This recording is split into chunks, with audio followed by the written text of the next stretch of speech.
이번 시간은 7장 정신간호 과정에 대해서 공부해 보도록 하겠습니다.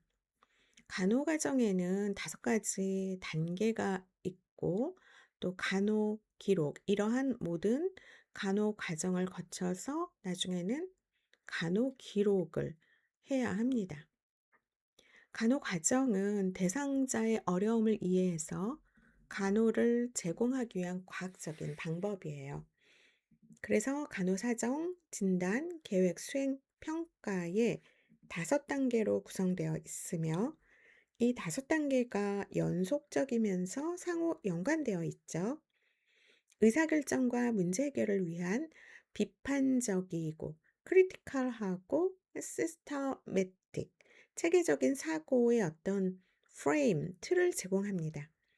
정신간호사는 간호과정을 적용함에 있어서 대상자의 정신건강 상태에 초점을 맞추어서 정보를 수집하고 간호수행 시 치료적인 의사소통과 신뢰관계를 통해서 간호사 자신을 치료의 도구로 사용할 수 있어야 합니다. 간호과정은 대상자가 어떠한 문제로 힘들어하는지 이해하고 이를 바탕으로 치료와 돌봄을 제공함으로써 대상자에게 질 높은 간호를 제공하는 것을 가능하게 합니다. 자, 그렇다면 정신간호학에서의 간호과정 첫 번째 단계가 간호사정, Nursing Assessment죠. 이 단계에서 정신간호사는 대상자의 건강에 관련된 Subjective, Objective, 주관적 자료와 객관적인 데이터를 컬렉션해서 애널리시스 해야 돼요. 분류를 하고 분석하고 describe, 기술합니다. 대상자가 정신병동에 입원했을 때 또는 정신건강복지센터, 정신재활시설 등에 처음 입소 등록했을 때 그때부터 시작되어야겠죠.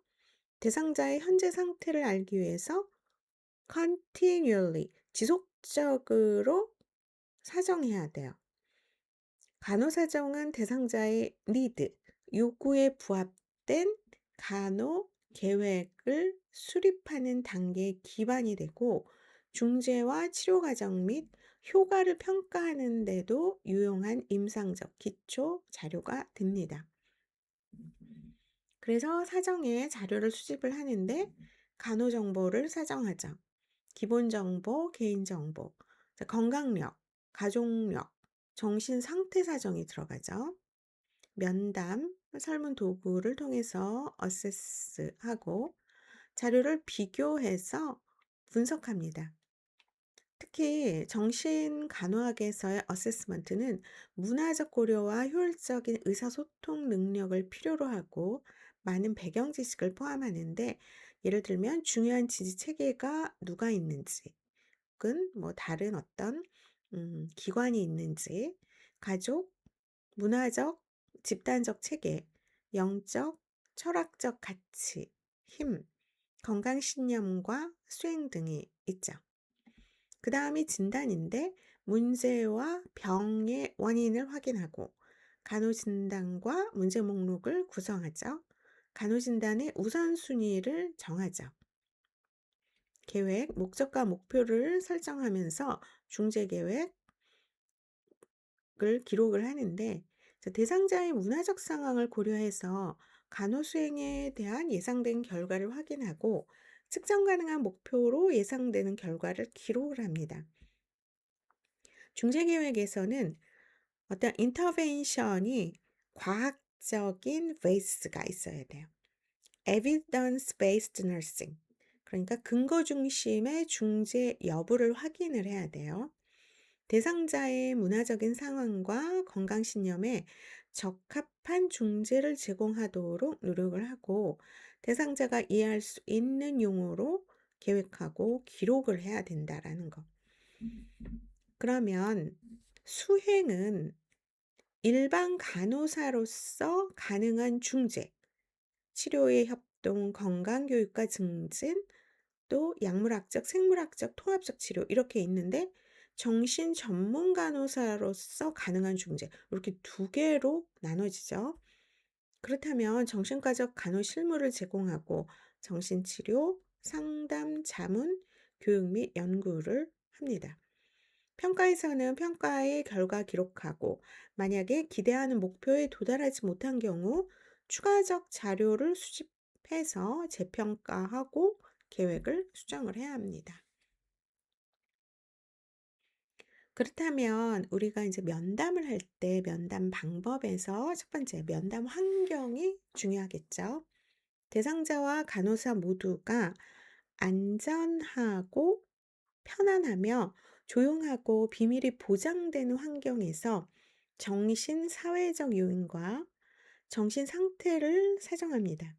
특히 간호사가 대상자를 충분히 파악하지 못한 상태이거나 위협적 폭력을 행한 과거력이 있는 경우는 위기 상황이 발생할 수 있기 때문에 격리되지 않는 안전한 곳에서 면담하는 것이 중요해요. 액팅 아웃이 예상되는 환자이거나 그럴 경우에는 모든 사람들이 그래도 많은 사람들이 있는 곳에서 해야 되지 않을까? 그러한 얘기를 하는 거죠. 이 경우 간호사가 문에 가까운 쪽에 앉도록 하고 대상자를 마주보며 면담을 합니다. 정보 제공자, 가족원이나 친구, 기타 돌봄 제공자가 대상자와 동행한 경우에 대상자의 행동과 정서 상태에 대해서 정보 제공자가 어떻게 인지하고 있는지 어세스해야 돼요. 때로 대상자가 가족 없이 간호사정이 진행되는 것을 불편해하거나 면담 시에 가족원과 헤어지는 것이 싫은 경우도 있어요. 그러한 환자도 있어요. 그래서 친구나 가족도 대상자에 관해 말하는 것이 불편해서 극히 제한된 정보를 제공할 수가 있습니다. 따라서 대상자와 신뢰관계, 라포라고 하죠. 신뢰관계를 형성하도록 노력을 해야 합니다. 대상자 외 다른 정보 제공자를 동반한 경우에도 대상자의 말을 먼저 듣도록 해야겠죠. 질문 방법은 사정 시작 시 개방형 질문을 사용하는 것이 좋은데, 간호사는 대상자가 편안함을 느낄 수 있도록 일반적인 질문으로 시작해서 세부적인 질문으로 진행을 해야 합니다. 그래서 개방형 질문을 할 때도 있고, 아니면은 폐쇄형 질문도 할 때도 있어요. 근데 세부적인 질문으로 이제 진행을 할 경우에는 거의 개방형 질문을 하죠. 어떤 불편한 점 때문에 병원에 오셨습니까? 우리가 어떻게 도울 수 있을까요? 대상자가 자신의 생각을 잘 표현하지 못하면 개방형 질문으로 답변을 얻기 어려워요. 그래서 이럴 경우에는 대상자의 특정한 행동 혹은 증상에 초점을 두고 간단, 명료하게 질문해야 돼요. 그래서 폐쇄형으로 해야겠죠? 어제 몇 시간 주무셨습니까? 정신적인 문제로 인해 병원에 입원하신 적이 있으십니까? 자살에 대해 생각한 적이 있습니까? 여기서 개방형 질문과 폐쇄형 질문이 어떤 형태인지 비교를 해서 정리를 해 두시길 바랍니다. 약물과 알코올 남용, 이상 성행위, 폭력과 같은 예민한 정보에 대해서 질문할 때는 비판단적 용어를 사용해야 돼요. 부모의 역할에 관해 질문할 때 자녀를 신체적으로 어떻게 벌주시나요? 보다는 자녀를 어떻게 훈육하시나요? 라고 질문하는 것이 좋죠. 이런 비판단적인 질문은 대상자가 정직하게 답변할 수 있도록 돕습니다. 반면에 판단적인 용어, 신체적 처벌에 대한 질문은 대상자의 잘못된 표현을 유도하죠. 숨기고 싶죠. 그쵸? 그러면서 거짓 반응을 유발할 수가 있어요. 면담 태도. 면담은 대상자의 정보를 획득하는 과정임과 동시에 대상자와 신뢰관계를 형성하는 과정임을 이해해야 합니다. 면담의 중요한 요소는 공감, empathy와 라포 두 가지예요. 대상자의 개인적이고 민감한 정보들을 물어보기 때문에 간호사는 대상자를 최대한 존중하며 수용적인 태도를 유지해야 합니다. 면담 중에 간호사는 대상자의 눈을 맞추면서 대화하고 고개를 끄덕이고 대상자에게 관심이 있다는 것을 표현하도록 해야죠. 그 다음에 면담을 종료할 때에는 마무리 짓는 시간을 갖는 것이 좋습니다. 간호사는 대상자에게 더 이상 궁금한 것이 있을까요? 하면서 물어볼 기회를 주어야 돼요.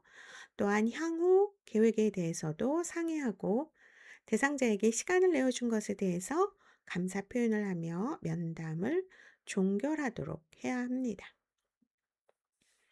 두 번째는 사정 내용입니다. 정신간호사는 대상자를 신체, 심리, 사회, 문화적, 영적 측면으로 부분이 아닌 홀리스틱, 전인적 관점으로 모두 어세스해야 돼요. 대상자의 정신과적 현 병력과 과거 병력, 현재와 과거의 신체적 건강력, 신체 검진, 특히 신경계 검진 사항과 임상 검사 소견 및 약물 관련 내용 등을 포함해서 comprehensive, 포괄적인 어세스먼트가 이루어져야 합니다.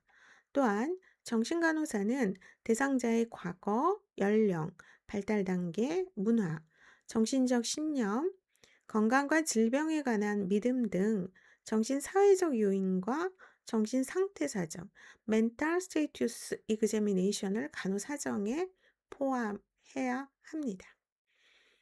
정신사회적 요인 하기 전에 정신사회적 사정 요소 한번 봅시다. 인적사항, 이름, 나이, 성별, 문화적 요소, 뭐 인종이나 종교 이런 것들이 이제 문화적 요소죠. 결혼 유무, 부모, 자녀 유무, 직업. 그 다음에 주호소, chief complaint, 병원 기관에 찾아온 이유, 주요하게 컴플레인하는 문제.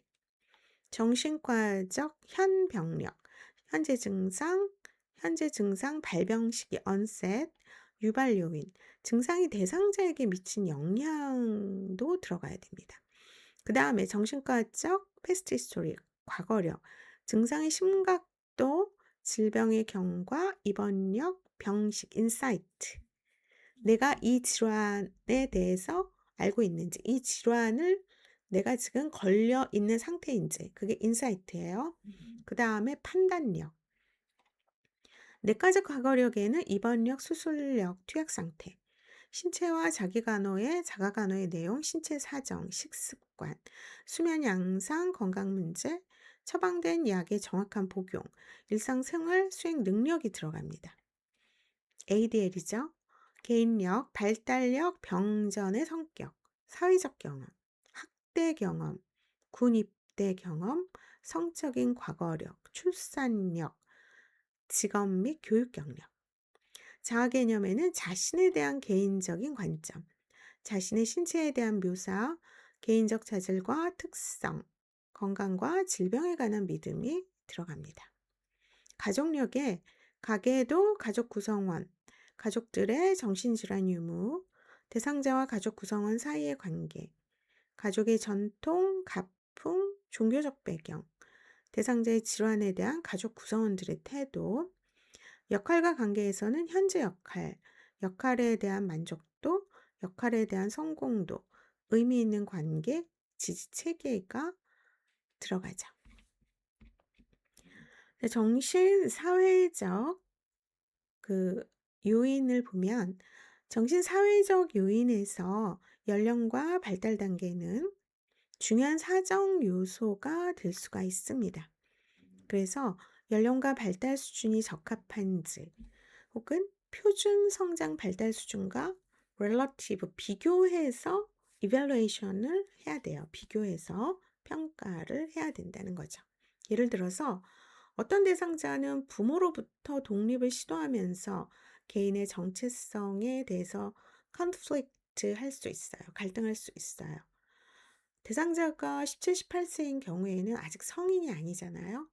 그래서 독립과 정체성이 주요 발달 과업이기 때문에 이러한 갈등과 투쟁이 정상적이면서도 충분히 예측되는 반응이지만, 아직 결혼을 안 했고 35 세가 넘었는데 아직도 정체성과 독립 문제로 어려움을 겪고 있다면 이거는 심각한 거죠. 상황을 좀 더 세밀히 살펴봐야 합니다. 하지만 여기에서 어떤 리타데이션, 발달 지연이나 지적 장애인 경우는 대상자의 연령과 정상적인 성장 발달 단계가 맞지 않는 경우일 수 있음을 고려해야 됩니다. 또한 대상자의 문화적, 영적 신념에 대해서 세심하게 배려를 해야 돼요. 예를 들어서 눈맞춤에 대한 문화적 차이를 살펴보면, 서양에서는 시선을 잘 맞추는 것이 자존감과 집중을 나타내는 좋은 태도로 인식이 되지만, 동양 문화권에서는 눈맞춤이 때에 따라서는 결례라고 여겨지는 경우도 있어요. 그래서 이러한 어떤 스테레오타입, 고정관념이나 편견을 가지고 대상자를 바라보지 말고, 대상자가 자신에게 중요한 신념이나 건강 습관, 사회나 관계의 맥락 속에서 자신을 어떻게 바라보는지에 초점을 두고 질문을 해야겠죠. 그렇다면 대상자의 신체적인 특징이 특정 민족과 일치하는 경우라도 대상자가 그 민족이 전통적으로 가지고 있는 신념, 태도, 행동 양식을 보이지 않을 수 있죠. 예를 들어서 미국에 거주 중인 한국인일 경우에 전혀 겉은 한국인이지만 속은 미국인이죠. 그래서 어떤 전형적인 한국의 동양적인 방식보다는 서양의 믿음과 가치에 좀 더 가까운 경우를 볼 수가 있죠. 간호사는 대상자의 질병이나 건강에 대한 믿음을 고려해야 돼요.